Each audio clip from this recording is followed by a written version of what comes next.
La trigonométrie permet de calculer des angles et des longueurs dans des triangles rectangles.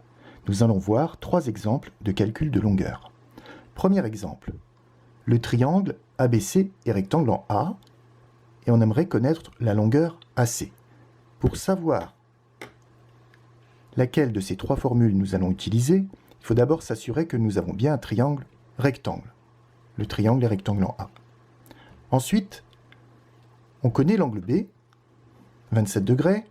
On connaît le côté adjacent, 4 cm.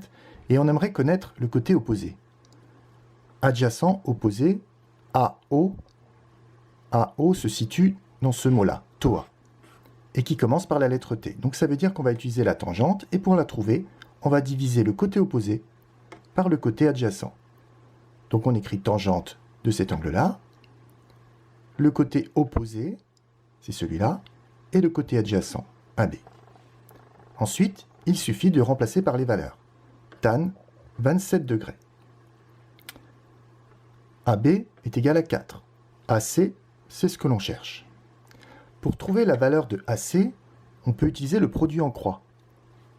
Tan 27 sur 1. AC multiplié par 1 est égal à 4 fois tan 27. Donc AC multiplié par 1, c'est AC, est égal à 4 fois tan 27. Sur la calculatrice, il suffit de taper 4 multiplié tan, on ouvre les parenthèses, 27. On affiche le résultat et on l'arrondit à 2 chiffres, puisque là on nous demande de l'arrondir au centième. Deuxième exemple, on aimerait calculer la longueur DF. On s'assure tout d'abord que nous sommes bien dans un triangle rectangle. Pour savoir quelle formule on utilise, on connaît l'angle D, on connaît le côté adjacent à l'angle, et on cherche cette fois l'hypoténuse. AH. AH, c'est dans cette formule-là. Et ça commence avec la lettre C, donc ça nous indique que c'est le cosinus. Et le cosinus s'obtient en divisant le côté adjacent par l'hypoténuse. Le côté adjacent par l'hypoténuse. Ensuite, il suffit de remplacer. DE est égal à 3. DF, c'est la valeur que l'on cherche. Et l'angle mesure 53 degrés. On utilise à nouveau le produit en croix. 3 fois 1 est égal à DF multiplié par cos 53. Donc DF est égal à 3 fois 1 divisé par cos 53. C'est-à-dire 3 divisé par cos 53. Sur la calculatrice, encore une fois, il suffit de taper 3 divisé par cos 53. Cette fois, le résultat est affiché avec 3 chiffres, puisque on demande d'arrondir au millième.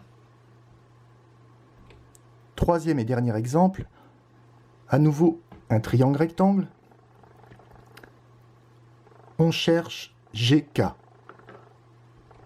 On connaît l'angle H, on connaît l'hypoténuse, et cette fois on cherche le côté opposé. HO, c'est dans le premier mot. SO. SO commence par la lettre S, donc il s'agit du sinus.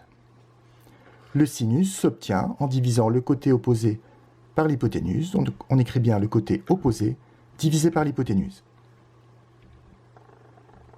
On remplace par les valeurs, et encore une fois, on utilise le produit en croix.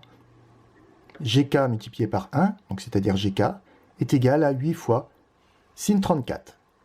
On utilise la calculatrice, et on trouve 4,5 décimètres, avec un chiffre après la virgule, puisque là, on nous demande d'arrondir au dixième.